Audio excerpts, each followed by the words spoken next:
Magandang gabi sa lahat ng mga pusong naghihintay, nagtitiwala at sa huli nasasaktan. Ako nga pala sa Ate LJ. May kasabihan tayo na ang pinakamagandang pundasyon ng pag-ibig ay ang pagkakaibigan.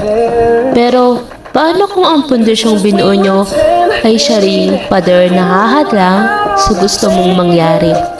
Ito ang kwento ni Astrid at ang kanyang matalik na kaibigan na si Iza.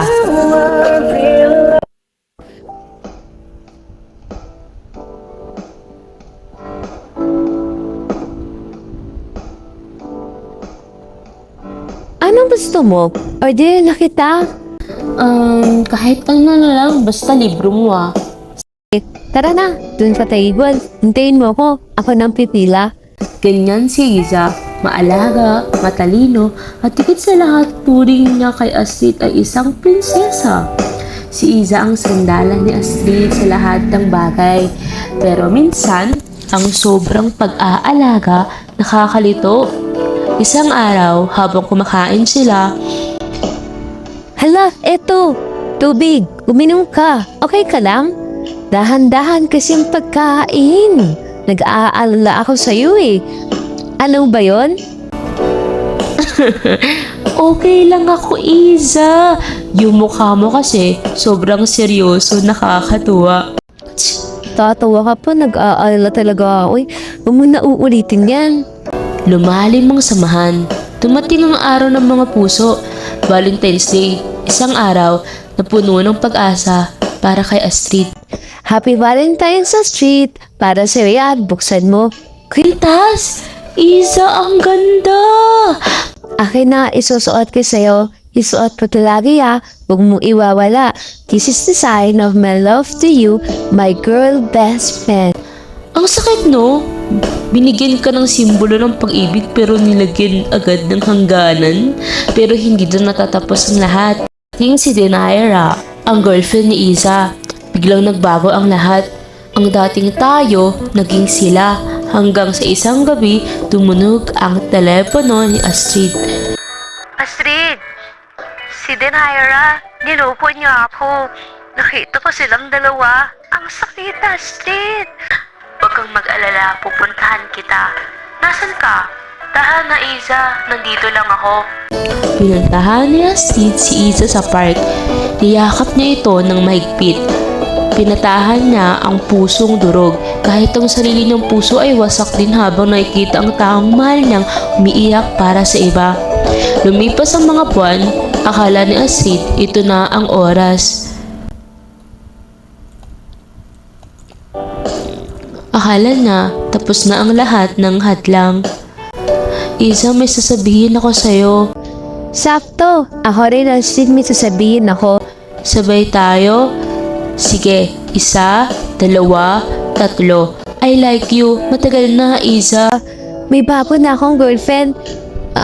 Ano? Anong sabi mo? Astrid, I'm sorry. I like you too. I love you too. Pero bilang best friend lang. Ayokong mawala kung ano meron tayo. Doon nagtapos ang lahat. Tumakbo si Astrid palayo. Umiyak sa isang sulok na parang bata. Nahulog siya sa taong alam niyang dudurog sa kanya. Ang tanong, kailan ba naging sapat ang pagiging best friend para maging mahal? O baka naman, simulat sa pool, talo na talaga ang taong laging nandyan. Narinig natin ang sabay ng pag-amin. Isang mahal kita at isang may bago na ako. Ang sakit, no? Yung akala mong sabay kayong tatalon sa bangin ng pag-ibig, pero ikaw pala ang tumalon. Habang siya may hawak ng kamay ng iba sa itaas. Tumakbo si Astrid. Hindi nga lang kung saan pupunta. Basta malayo sa boses ni Iza, malayo sa I love you too, as a friend. Kuminto siya sa isang madilim na sulok sa park. Doon sa bench kung saan niya pinatahan si Iza nung nakaraan. Pero ngayon, wala na magpapatahan sa kanya. Bakit ganun? Binuo kita, Iza. Binuo kita nung turog ka. Akala ko ba mahal mo ko? Akala ko ba special ako? Bakit kailangan sa friend sa dulo. Astrid!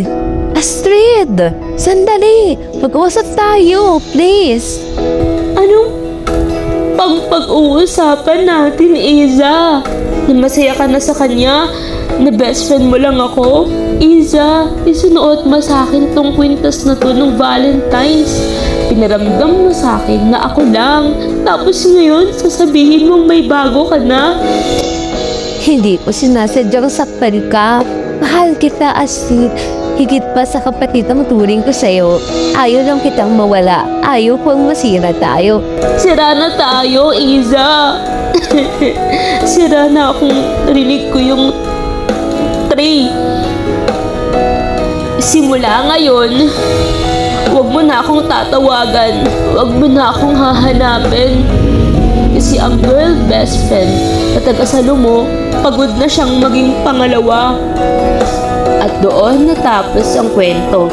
Umuwi si Astrid, tinanggal ang kwintas at itinago sa pinakamalalim na bahagi ng kanyang cabinet. Kasabay ng pagtago sa mga pangarap na hindi kailanman matutupad.